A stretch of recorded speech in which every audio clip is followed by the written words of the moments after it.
morning, viewers. Welcome to my brief devotion titled Fresh Bread.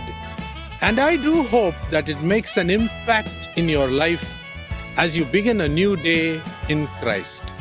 In the Gospel of Luke chapter 10, verses 38 to 42, we find the narrative on Mary and Martha. Mary, portrayed as the younger sister of Martha, is presented as one taking a highly unconventional step for a woman. The Gospel writer narrates that Mary sat at the Lord's feet and listened to him speaking, presumably with the menfolk. In the light of what was expected of a woman in the biblical times, when Jesus ministered, a woman was not allowed to concern herself with religious teaching. She was only expected to execute her normal domestic duties by busy preparing food for her guests. In the end, when Martha came to Jesus and said, "Lord, do you not care that my sister is leaving me to do the cooking and serving all by myself?" Here Jesus is seen honoring a woman's desire for instruction, recognizing her as having the same deeper needs of the human soul just as a man. No wonder when Satan tempted Jesus Christ before the start of his ministry, he said that human beings are not expected to live on bread alone, but on every word that comes from the mouth of the Lord. Read Gospel of Matthew chapter 4, verse 4. Further, in his famous Sermon on the Mount, Jesus warned the motley crowds not to worry about one's life concerning what to eat and what to clothe. Surely, he said, life is more than food. Look at the birds of the air. They do not sow or reap, yet our Heavenly Father feeds them. Read Matthew chapter 6, verses 25 and 26.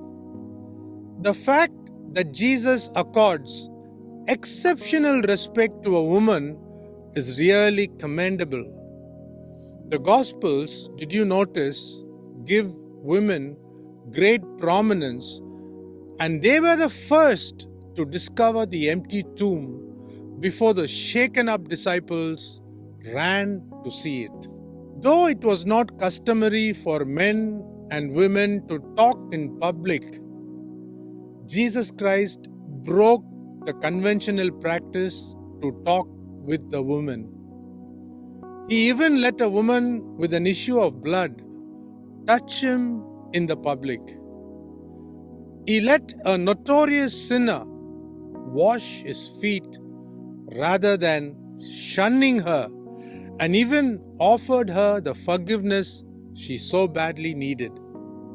Read the Gospel of Luke chapter 7, verses 36 to 50. He went all the way in the sweltering heat to Samaria to meet the sinful Samaritan woman whose soul was restored that day. The disciples were marveled to see that their rabbi was talking in public to her. Read Gospel of John chapter 4, verses 1 to 42, and you'll find this event. The figure or the personality of Jesus Christ is consistently captured in the Gospels as one who rises above contemporary social conventions. Jesus Christ, in my opinion, accepts, respects, cures, and forgives women no matter how serious their pollution is, just like men. Jesus Christ is the same yesterday, today, and forever, and no one who comes to him will be pushed aside. Read the Gospel of John, chapter 6, verse 37. In closing, let us listen to an old chorus which I learnt when I was in Sunday school. Whosoever will to the Lord may come.